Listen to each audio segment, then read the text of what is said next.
Hi, everyone, and welcome to The X, a podcast from inside Silicon Valley about how experience shapes everything from products to businesses to entire industries. I'm Brian McLean, and I'm here with Demetrius Madrigal. Today, we're going to get a little personal, and we're going to talk about the ups and downs of entrepreneurship and our journey of building our company, starting The X, and what we would do differently if we decided to start it today. Good evening, Dee. How you doing? I'm doing pretty good. It'll be interesting to kind of talk about where we've come from and how far we've come, I think. Yeah, it's funny. Back before the pandemic, we would go to parties and stuff, and I feel like when I'd sit down and chat with someone, especially someone new that I've never met before, and they ask what I do, when I explain to them what I do, they rarely are interested in specifics about what we do, and they're more interested in like how we got our company up and running, how we keep it going, how they can kind of get their ideas off the ground. And I don't know if that's because we live in Silicon Valley that everyone's always trying to do something kind of innovative and on their own, but it made me think that it'd be interesting to do a podcast about our journey because it is a very strange journey that's had a lot of real interesting turns, a lot of hard times. Honestly, it wasn't all sunny skies and warm weather. We definitely went through some challenging phases of building the business. And I don't know, I've grown a lot, both personally and professionally. And we've also had a lot of fun, during this process. So I thought it'd be fun to jump in. I'll give everyone an idea of the journey first. So Demetrius and I started our business. So not the X, but our company, Metric Lab, which is a product research and innovation company. So basically we go out and we help companies conduct research. We evaluate their products. We help them figure out a plan using data that comes from their future customers or current customers in order to execute and grow their product and kind of get it into the market. We're coming on 16 years in July, and we started by working together at NASA. So we went to graduate school together, studying experimental psychology and doing research in communication and pattern analysis and all these interesting areas while working at NASA as researchers. And there was a program that was set up between our university and NASA that would filter students that were interested in human factors and ergonomics and experimental research and technology and all those different areas. And then we get to help out these amazing labs that are trying to answer really big questions.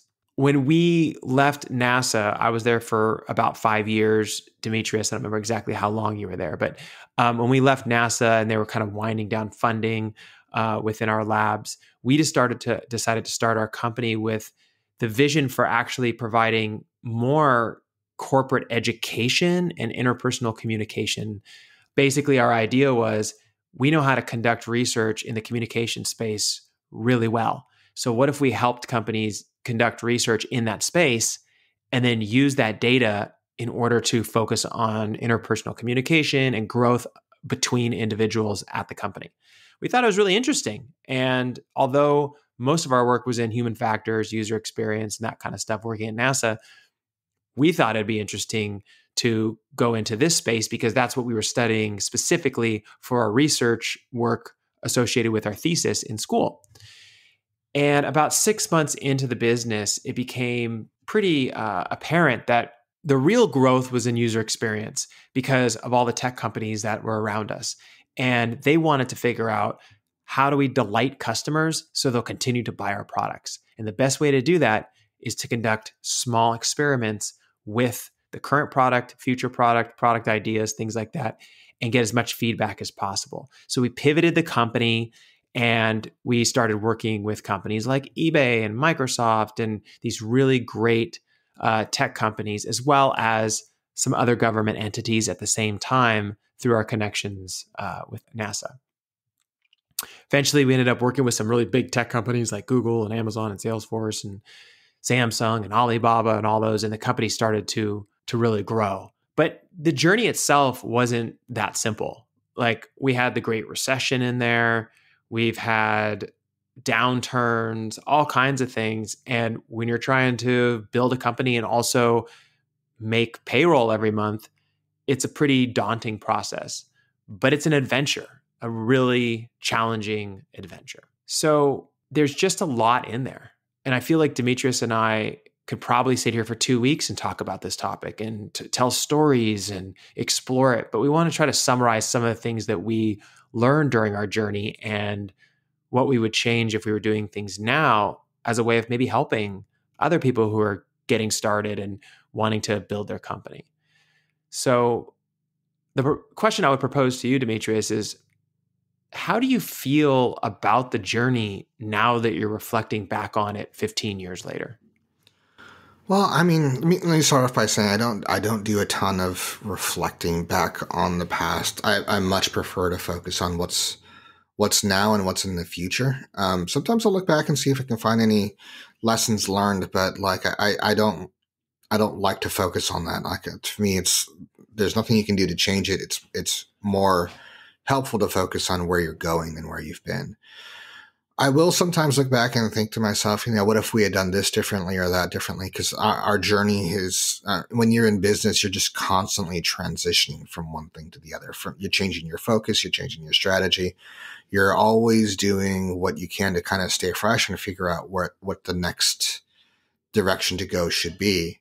And, I look back and think to myself, if we hadn't have made those transitions at the time that we made them, it probably wouldn't have worked out quite as well. Like everything that we did kind of built on something that we did before.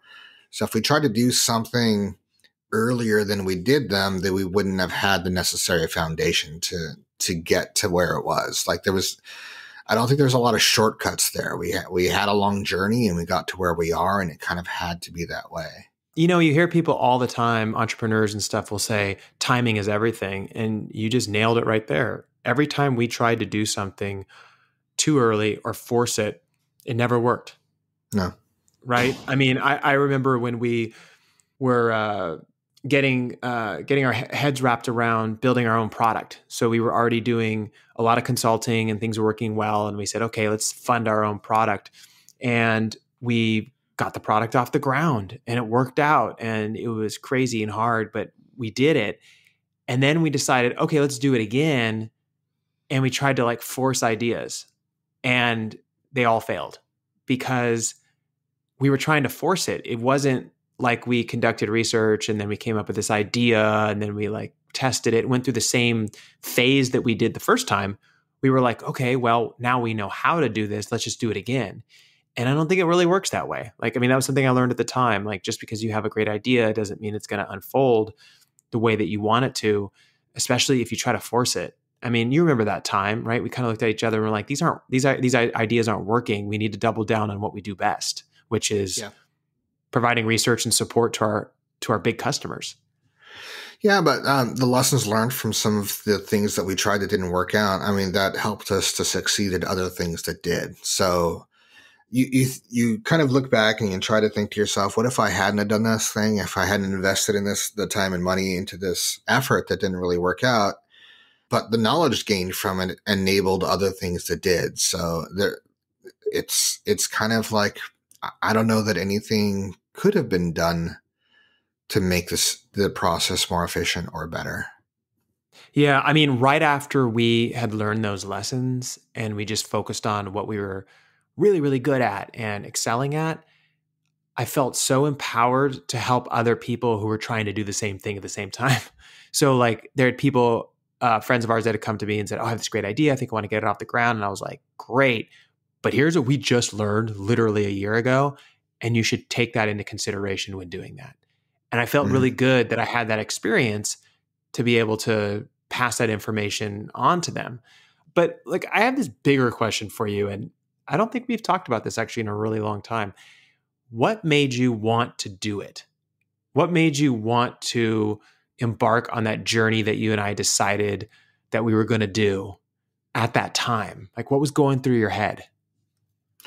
Well, I wanted to, I think one of my passions has always been trying to help create or design or enable products or services that can improve people's lives. So working through that, trying to figure out, solve the puzzle of how does this work in a way that it's actually useful, it's actually helpful.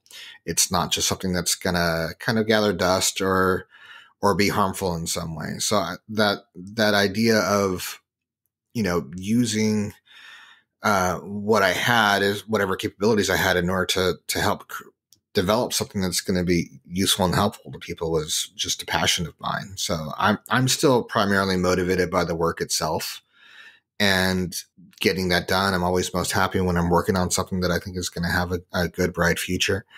And that's kind of the pathway. The reason why I felt like it made sense to do it through our own business rather than being an employee somewhere was the element of control that was involved, and also just the working as consultants in the industry. We get just such a breadth of experience. Now that we're a decade and a half in, we go and talk to people who are working in-house at different companies, whether it's Amazon or Google or Microsoft or wherever else, and almost nobody has the kind of generalist experience that we've had, where we've worked on all these different types of products and we've used all these different types of methodologies.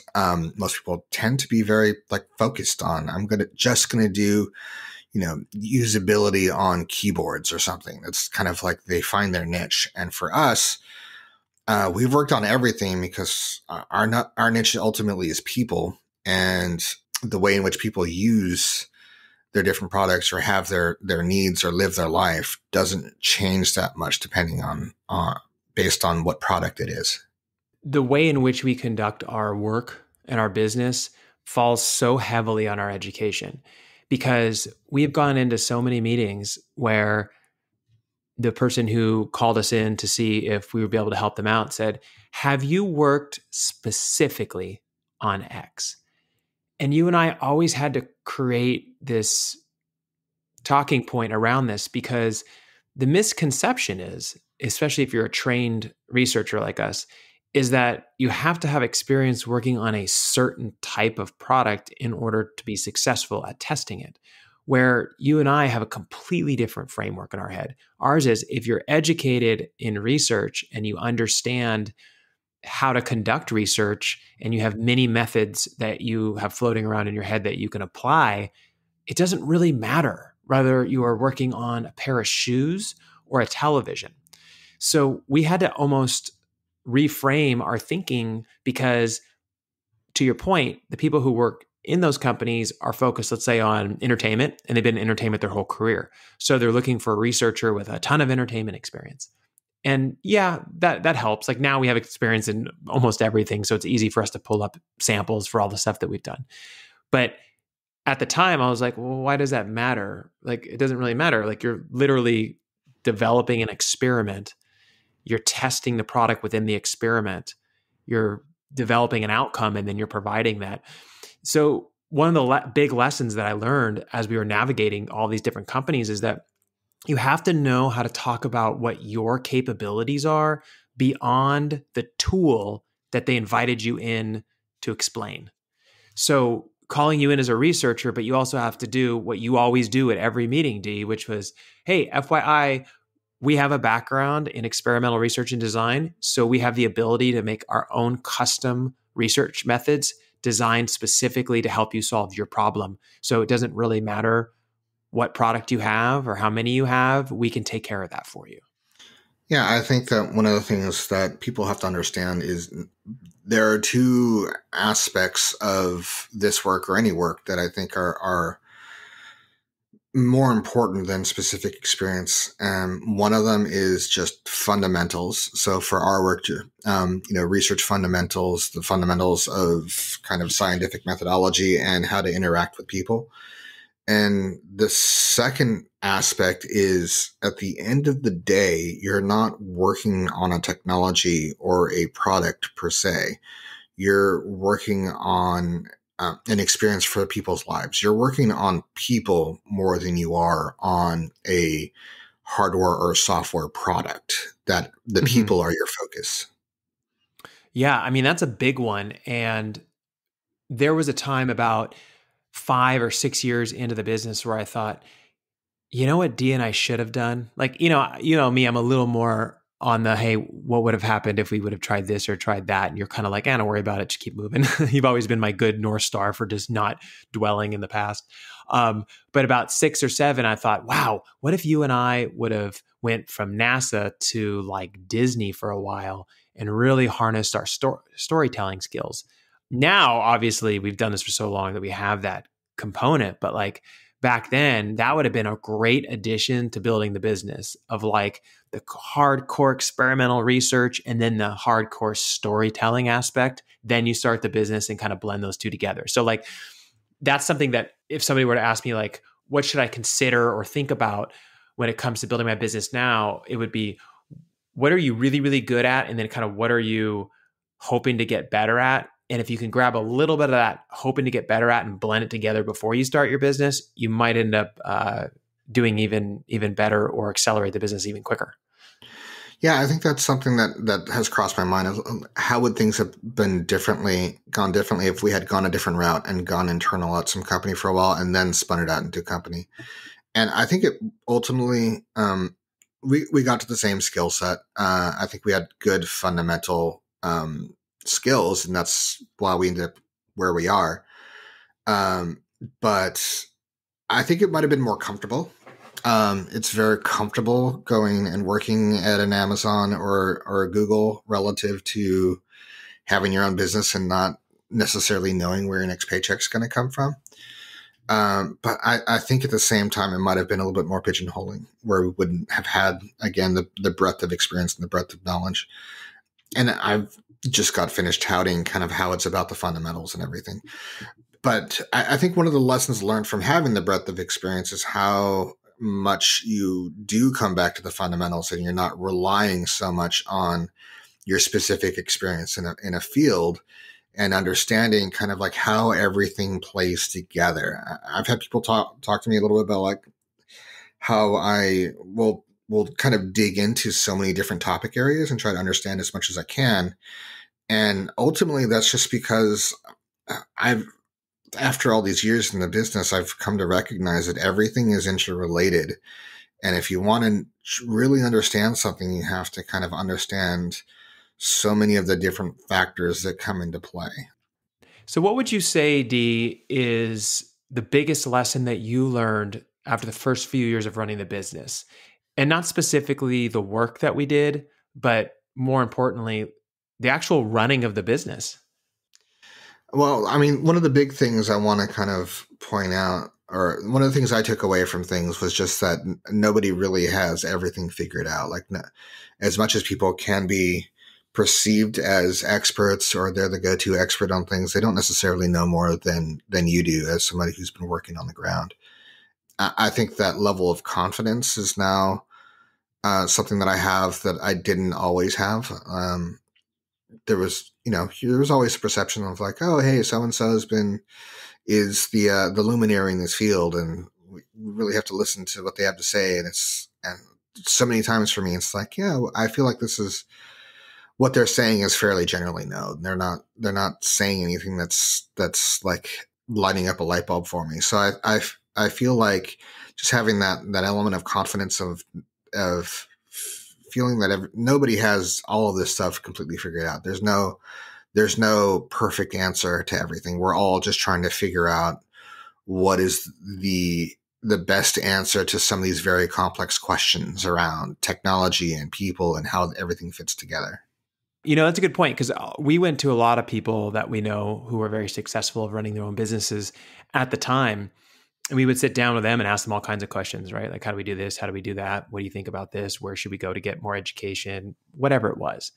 And they're just giving us basically their ideas. They were super helpful, and I appreciate everything they did for us. But ultimately, we're the ones running the business in our own space, in our own environment, and we kind of just have to figure it out on our own. And that's the one thing that I always try to pass on to people who want to start their own business, is that the only person that's going to be your advocate is you. And at the end of the day, you can call everyone under the sun and ask their opinion, and you'll probably get some good feedback. But you're the one that has to pull the trigger. You're the one that has to pull the balance sheet together. You're the one that has to make all that stuff happen. And there are times when you're just going to feel overwhelmed, and you just have to take a deep breath and keep going. I remember after the first couple of years, I realized that we needed to kind of honor our business and our experience better than we were. And what I mean by that is that we were taking a lot of projects at a lower cost in order to get more experience. But after a certain point, you're kind of like, how much experience do I really need to do the work that we're doing, right? And so we just kind of said, this is how much it costs to work with us. We're right in the middle on our pricing. And here's the story about who we are and what we do. And if they're interested, they're interested. And if they're not, they're not. And I felt like it really helped me a lot. It calmed my brain down because I was okay with not accepting a project. I was okay with losing a project because we knew who we were by then. And I think it takes a while. I think for some people, it might take 2 years. For some people, it might take 5 years. For some people, it's just a constant change of how they feel over the course of the entire business itself. But one of the questions I have for you is about enthusiasm and kind of that grit. So there were times, I want to take you back. You probably don't want to go back to this moment, but I want you to go back to the Great Recession when everything collapsed and we started receiving those emails from our clients saying that there was a moratorium on hiring vendors and outside people like ourselves to assist with projects. And that moratorium basically shut down all of our revenue. And thankfully, we were smart enough to have backup, but it wasn't going to last forever. And it was a very stressful time. I don't know, what drove you to get up in the morning and not just bail on the business or, crawl in a hole? Like, what got you to get up every day? I remember because we lived together and you got up every day and just 7 a.m. rolled over on the computer and just started going at it again. And it took 2 years to kind of get out of that hole. Well, I feel like to some extent it was just pure stubbornness of like, I am not going to do something that I less want to do just for expediency's sake. It's especially at a time when we were young and we didn't have like children to look out for or people to support. We didn't have a lot of pressure on us. It was just, do we want to continue to do what we want to do, or do we want to give up on that and do something that we don't necessarily want to do because it's expedient in the time frame? And I think the fact that we looked at what was going on and we realized correctly that this is a temporary thing and it's going to pass. And if we can hang on and push through, then everything will be fine on the other side of it. So I think that element of kind of hope, which is very similar to kind of COVID-19 for a lot of people, you get to the other side of it and things will work out. But to some extent was that like I looked at what the alternatives were and I just thought to myself, I don't want to do that. I don't want to find a temporary solution I don't want to find a permanent or a semi-permanent solution to a temporary problem. I just want to, and again, pure stubbornness, want to kind of bend the industry to my will to some extent so that I can do what I want to do.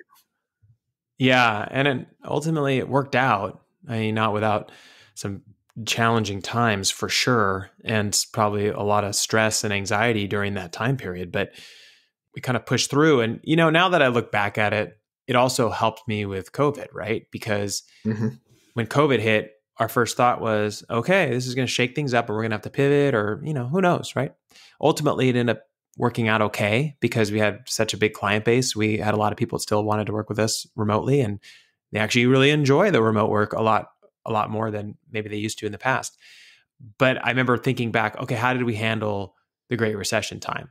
And there was a lot of lessons learned there. Like one of them was, when you're building your business, you should always be thinking about taking care of yourself financially for the future. So there's a lot of interest in like this rapid growth, spend all your money, like keep pushing, try to go for the big win.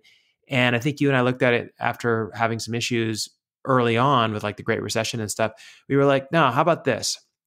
How about we maintain a good stability with the business and then try to grow it in a way that actually protects the business for a while? And those are things that every company has to, come up to and think about as they're doing it. But for us, it worked best because we wanted to make sure that we could take off that personal stress. Now, the other stress that started to emerge over time was you start to build relationships, like partners and things like that. And also you start to maybe want more time to yourself. You're working all the time. Like we'd get up at like 7 o'clock in the morning, and sometimes 9 o'clock at night, we're still like grinding through something or pushing through something, because we're so passionate about wanting to make sure it works and keep the business going and thriving and that kind of stuff.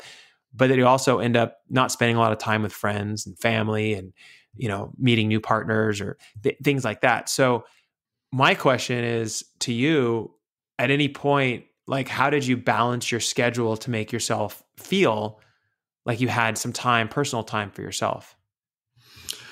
Well, at a certain point, I think things kind of change within the company. And one of the things that I would emphasize to anybody who's thinking about starting a company is if anybody tells you that the only way to run a company is burning the candle at both ends and blitz scaling and all those things, that's not true. It is appropriate for certain businesses at certain times. And at other times, it makes more sense to go with some slow organic growth. And I think that's something that the industry in general has kind of lost the perspective of the value of slow organic growth and taking the time to make the right decisions rather than blasting full speed down the wrong direction and then just shutting the company down when you find out that you don't have the money to pivot. But I think that for me, there came a point, like you said, there was at a certain point on our past, it was about building kind of our resume to some extent, filling out our client list, making people, establishing ourselves as professionals. And at a certain point, we went from being kind of new kids to being the veterans. And now we've been around for 15 years, and it's very rarely that I encounter somebody in our profession who is experienced as we are. It's just the years on the job. But once you get there and you become more of a veteran and you become more of the go-to reliable person who can get the job done, you can have the flexibility a little bit more to say, you know what, I'm going to set these times of day or these times of week aside for myself. And I would encourage that, because one of the things I think that gets lost in the 12, 14, 17-hour work days is that you lose perspective. You start making choices that aren't as good, that aren't as well informed. They're prisoners of the moment, and they lose perspective. And for us, we've always made the best decisions and the best movements when we were able to get away from the business for a short period of time, kind of live our lives and get some inspiration. Because I think inspiration is really like when you come up with the best product ideas, and technology concepts are not generated in an office building, right? They're not generated in a cubicle or an office or a conference room. The best stuff is generated when you're out in the world and you're living your life. You look at how you're going fishing or you're driving down the road and you think to yourself, why is this done this way? Wouldn't it be so much better if just this little thing changed? And those are a lot of times, I think, where you see the most earth-shaking technology changes. But I think, though, to your point, the natural human response when building a business is, I should never get away, because if I leave it, then it's going to fail, or I'm not putting enough time into it. And it's almost like counter to what your thinking is. Because like early when we started the business, we were doing the same thing. We were grinding it out, but we had to make payroll. So, it was really important for us to work as many projects as possible and get the company off the ground. But as we started taking more time for ourselves and going, like you said, going fishing, going on trips, I think it was when I went to Costa Rica that I came up with the idea for the product that we had created. And then we decided to actually roll with it and go with it. And, and the big joke in our business has always been, you always say, Bryan, you need to go on vacation, because whenever you go on vacation, everyone calls us for a project. Yeah. Right. And it has something to do, I don't know, it has something to do with the minute you actually step away from something, that your perspective on it changes, but also it almost feels like because you're not pressuring it, things actually happen. And I I would recommend that if you're going to start a business, if you're going to start a business like ours, where you're essentially consulting, right? Even though we're partners with companies and things like that, you're essentially consulting for them, is you have a great dialogue and relationship with them, but you also spend a lot of time clearing your head and spending time doing other things, because it will make you better, because they're not calling you in to tell them the same thing they already know. They're calling you in to help expand their horizons and help them figure out what they're missing. And I think the best way to do that is to have a clear head yourself. Yeah. And I think for the work that we do, where we can't get wrapped up in the past, right? It's always about what's coming next. It's always about the new technology, the new products, the new apps that are on the market, the new trends, or the new direction that everything's going. That might not be like a trend in kind of a fashion trend sense, but more of just, what is the overall movement of society in general? If we get stuck too much in a Windows XP mindset or something, then we can't put ourselves in the forefront. We can't predict the future. We can't work on the future and develop it. So we have to continue to shift. We have to we have to avoid getting into a rut. We always have to kind of be able to step away from the head down grind and lift our heads up and get some perspective. Did you just reference Windows XP? I did. Of all the platforms you picked Windows XP. You're dating let me tell SD. you, people don't know this, but we do, because we're out there working with users all the time.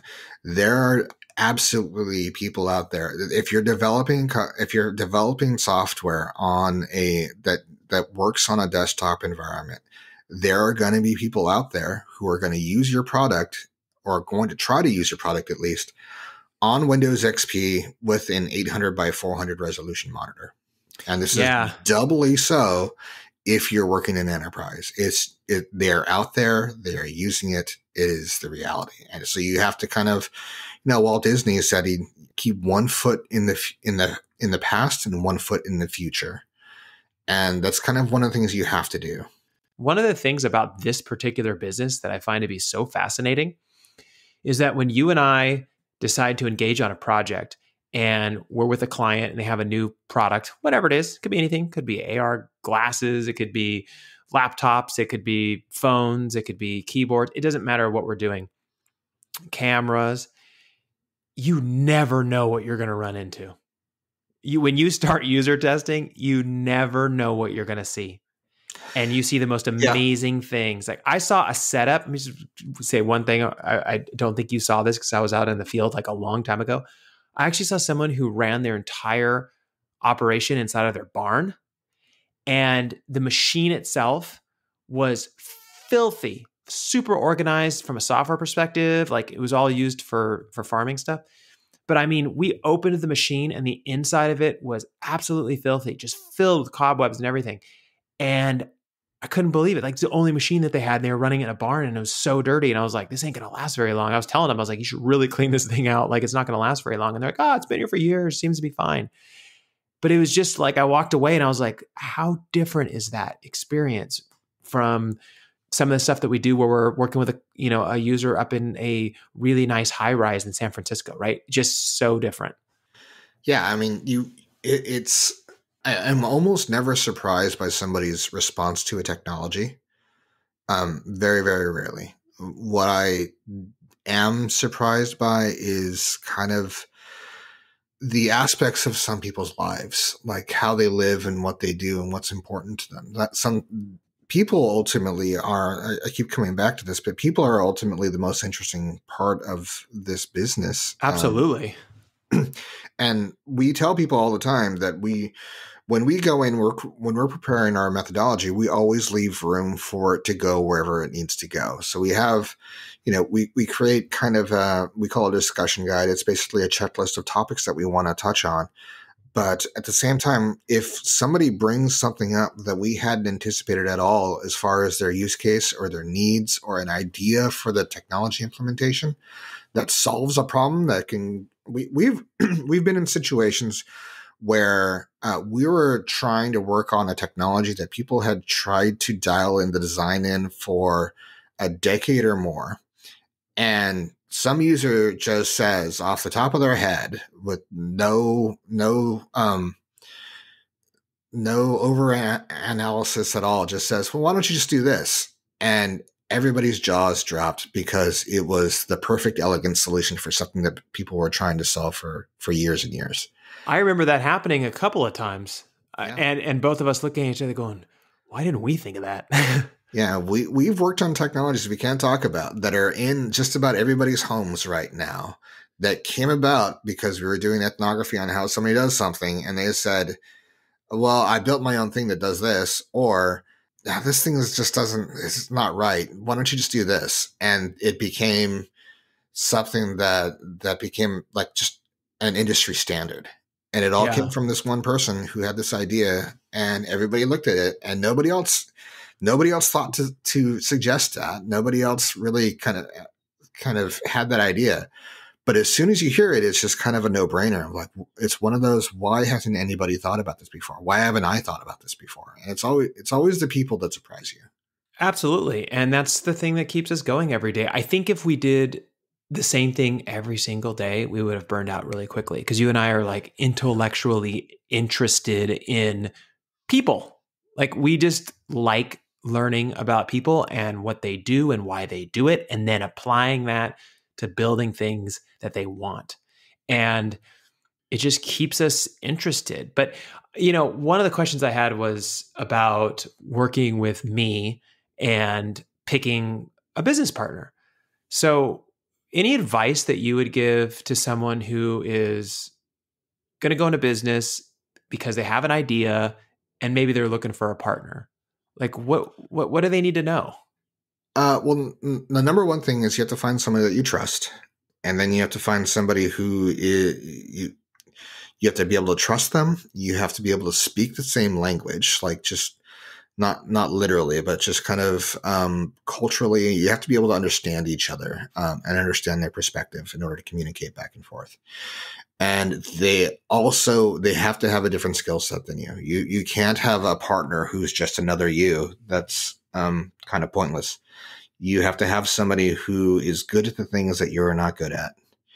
And you need to be good at the things that they aren't good at, so that you can complement each other.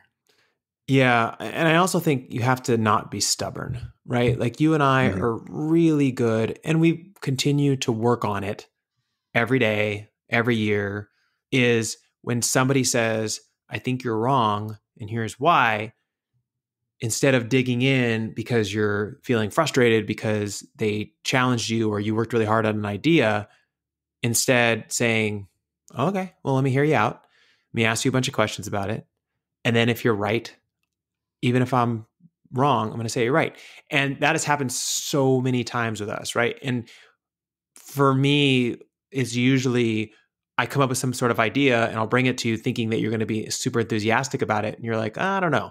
And you'll kind of go through that. And in the past, I'd get a little frustrated internally because I'd be like, hey, I spent so much time thinking about this great new idea. And then ultimately, when you're right, I'll tell you, like, hey, you know what? You're probably right. Like, this needs to be changed. And it's my stubbornness that's making me kind of go, like, I don't want to change that.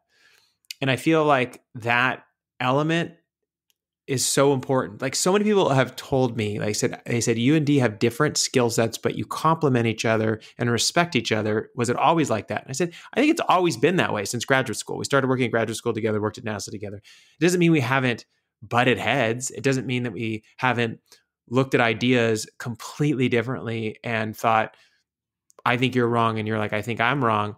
But I think the thing that we work on a regular basis is ensuring that we properly listen to the other person and where they're coming from, and truly try to figure out if maybe they're onto something, right? Yeah. Is that you could just disagree with it, but think that it's going to be successful and still go with it, right?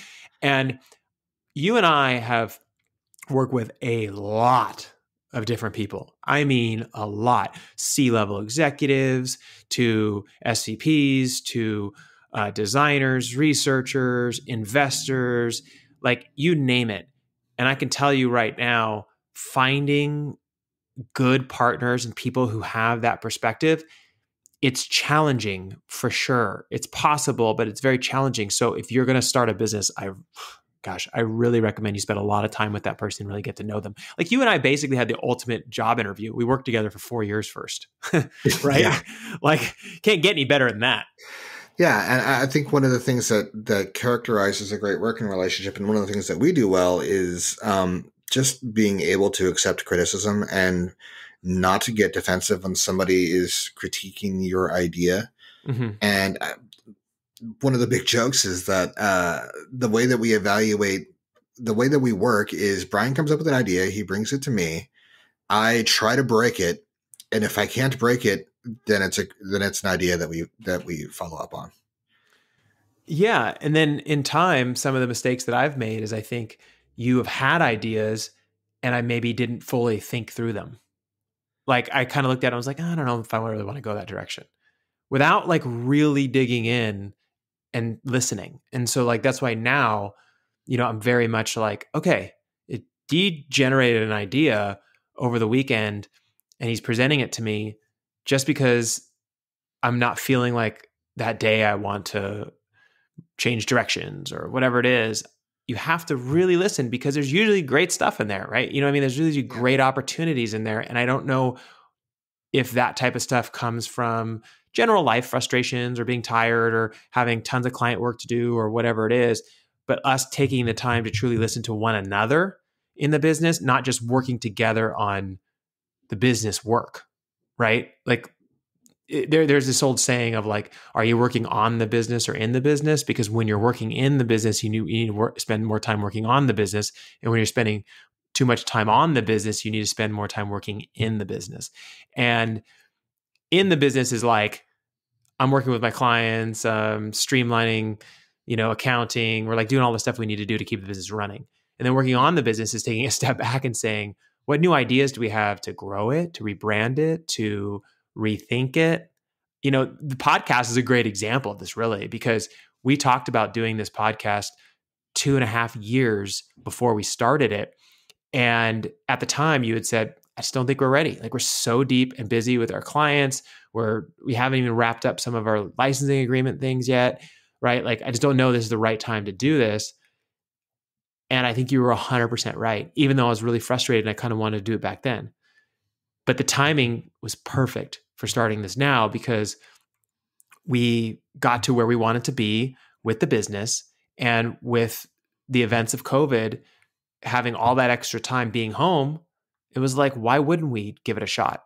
And now it's doing well, and we have like really fun and exciting adventures with it, and great people listening, and all that stuff. You know what I mean? I think it gets back to kind of like when you brought up with time management, like in order to grow beyond where you are at any given moment, you have to take a step back. You have to think strategically, and you have to make those strategic decisions and the strategic actions in order to alter your reality from what it is at any given moment. So if you want to just kind of tread water and stay where you are, then you can put your head down and you can grind and you can keep doing the same thing day in and day out. And if you have been lucky enough to stumble upon the thing or to discover the thing, whether you stumbled across it or not, that really makes you happy. If you're keeping head down and it meets all your needs, then that's great. But if you, like us, are always looking for kind of what's the next thing to do and stay fresh, then you do have to kind of take a step back. You do have to get outside of your head and kind of have that perspective in order to make the strategic decisions that will take you in a new direction. Totally. And sometimes you have to make decisions that you don't even want to make because you're forced to. Like, for example, with us temporarily shutting down our office, right? It's like COVID hit, and the reality is nobody's coming to visit us in our office, right? It's just not going to happen. And at the same time, our lease was up. And so as much as we loved our office and it was out by the water and it was like beautiful, we both looked at it and was like, this doesn't make, we don't want to do this, but we kind of have to because it doesn't make any sense to keep it. It doesn't make sense to sign a long-term contract again when ultimately like people don't want to come and visit us and chat about projects in our office. Most people that we work with would love to do remote. And we love remote as well, right? And so we made that decision and it's worked out great. I mean, we said goodbye to that, which was, it's a big overhead and you have to manage it and all that kind of stuff. And now we're working remotely and building home offices and going in the direction of the industry, right? The industry is saying, let's do things remotely. And we're saying, okay, that's where it's like that old book, Who Moved My Cheese, right? The cheese moved. And so now we're going after the cheese, right? Yeah. And when everything went remote, we had to sometimes develop new methodology. Like people came to us and said, hey, we're trying to do this thing. We know how we would do this if we can get into somebody's home. But if we're doing it remotely, we need to develop methodology that doesn't exist right now. And that has been something that has come up for us multiple times in our past of just because people are developing technologies in areas that haven't been tackled before, like wearables or even turn-by-turn directions way back in the early days, we had to step in and help them develop new strategies and new methodologies for getting that work done. So sometimes the perspective is just the work is going in a different direction and you have to adapt. Absolutely. And the final thing I wanted to talk about today, and then I think we should wrap this one up because I think this can go on literally for days. You and I sometimes sit down for hours over a beer and talk about the business, is the value of dreaming. So I think it's really helpful to dream up where you want to go and then, create goals and things like that to try to get there. But like, I still remember when we first started the business, we were about 3 years into it and you said, my dream would be to have my Silicon Valley place where I live and work, but then to have this other remote location to work from in Hawaii, overlooking the ocean, where I can spend half of the year working there and half of the year working in Silicon Valley. And we were like, oh yeah, that would be so amazing. And we were like looking at pictures, remember, and putting them on the back of our screens of like these cool Hawaii houses that overlook the ocean, all that stuff. I think that fun stuff to do with your business partner or yourself if you're working alone is really good in like guiding you to keep getting up every day and pushing yourself, right? Like you have to keep dreaming about what the next thing will be for the business. Otherwise, you just kind of get into this grind of just doing the work every day and not thinking about what amazing things could be possible in the future. Yeah, absolutely. I feel like I tend to find my inspiration in kind of looking out in the world and seeing what's being done, like what new products and new technologies are being developed and thinking to myself, I have a perspective on that. I want to work on it. Let's contact some people who are working on whatever that should be. And that's a lot of kind of what we talk about on this podcast. It's just like, all right, what are the ins and outs of implementation? Like, what does this technology need to hit in order for it to be successful? And we evaluate that by getting out there and talking to people and understanding how the technology will fit with a person. And a lot of times it's just that new challenge that keeps me dreaming of just like, here's something that has tremendous promise and could absolutely go the wrong way if it's not done right. So how can we figure out what is the right way? Yeah, I agree. Well said. I think this is a great place to stop. So for all of our listeners, thank you so much for listening. You're what keep us going every week doing this podcast. We're having a blast doing it. Keep at it. If you're going to start a business, dream big and keep going. All right, everyone. We'll see you all next week.